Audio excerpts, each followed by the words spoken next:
Once upon a time, there was a boy who found a magical seed. He knew that if he grew the seed, he would get a beautiful flower. However, to make the seed grow, he had to water it every day and take care of it. The boy started taking care of the seed.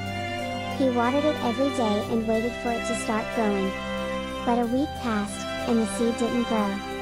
The boy started to lose hope and thought about giving up. But then he remembered that the magical seed required a lot of time and patience. The boy continued taking care of the seed, even though it was hard for him. Finally, after many days of hard work, the seed started to sprout. The boy was very happy and continued taking care of the plant. It grew bigger and bigger and soon became the most beautiful flower the boy had ever seen. Moral of the story: life can be tough, but if we don't give up and keep working towards our dreams, they will eventually come true.